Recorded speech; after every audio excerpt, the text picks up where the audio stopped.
ইসলামে যত হারাম কাজ আছে এই হারাম কাজগুলো যদি আমরা ছাড়তে না পারি তাহলে আমাদের রমজান থেকে আমি তো শিখতে পারবো।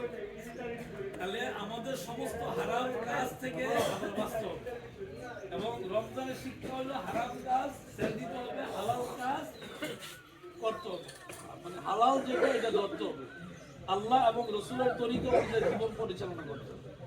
তো আল্লাহ তাআলা আমাদের সবাইকে সময় যেহেতু কম, বিস্তারিত কথা বলার সময় নেই, আমাদের মূল কথা হলো রমজান আমাদের শিক্ষা দেয় যে তোমরা হারাম কাজ থেকে বিরত থাকো, হালাল কাজে তোমরা দাবিত হও। সুবহানাল্লাহ।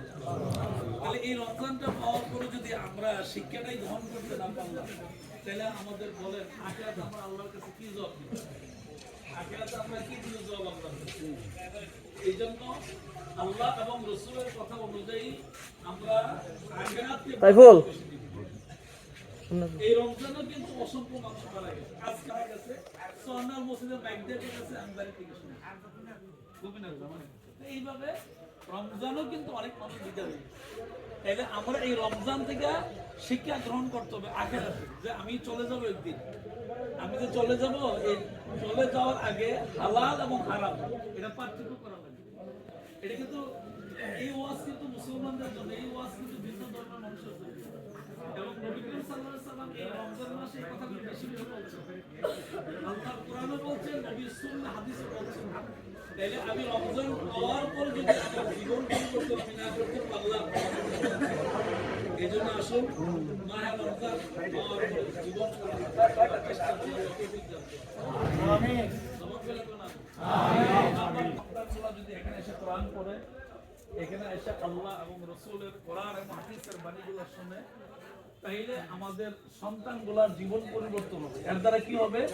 আপনি আমি যখন, যেমন আমার আব্বা এখানে শুয়ে গেছে, আপনি আমি যখন কবরে শুয়ে যাব, তখন আমার সন্তানগুলো যদি কোরআন পড়নেওয়ালা হয়, সন্তানগুলো যদি নেককার হয়, তাহলে আখিরাতে আমাদের কি হবে? উপকার হবে। এই উপকারটা হবে কবর থেকে একবারে কিয়ামত পর্যন্ত উপকার হবে। এই জন্য সন্তানগুলা নেক সন্তান বানানোর জন্য আমাদের প্রথম দায়িত্ব তাদেরকে কোরআন শিক্ষা দেওয়া। তো এই কোরআন শিক্ষা দেওয়ার ব্যাপারে আমাদের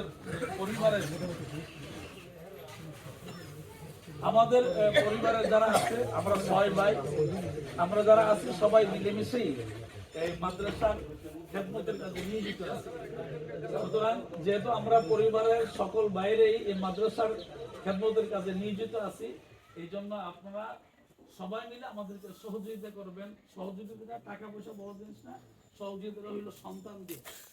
আপনার সন্তান, আপনার মানে কোনো ছেলে হোক, মেয়ে হোক, অথবা বাতিজা বাতিজি হোক, অথবা নাতি নাতিন হোক, এরকম সন্তান দিয়ে যদি সহযোগিতা করে, আলহামদুলিল্লাহ মোটামুটি ছাত্রছাত্রী ভালোই আছে, আলহামদুলিল্লাহ। তারপর আরো প্রয়োজন, এই ব্যাপারে আপনারা আমাদেরকে সহযোগিতা করবেন। আমরা সবাই মিলেমিশেই খেদমত করতে চাই। এই খেদমতটা যেন আল্লাহ কবুল করেন, পরকাল আল্লাহ যেন এই খেদমত আমাদের জন্য নাজাতের ওসিলা বানায়। এই আশাবাদ ব্যক্ত করে আপনাদের কাছে দোয়া চাচ্ছি। আসসালামু আলাইকুম।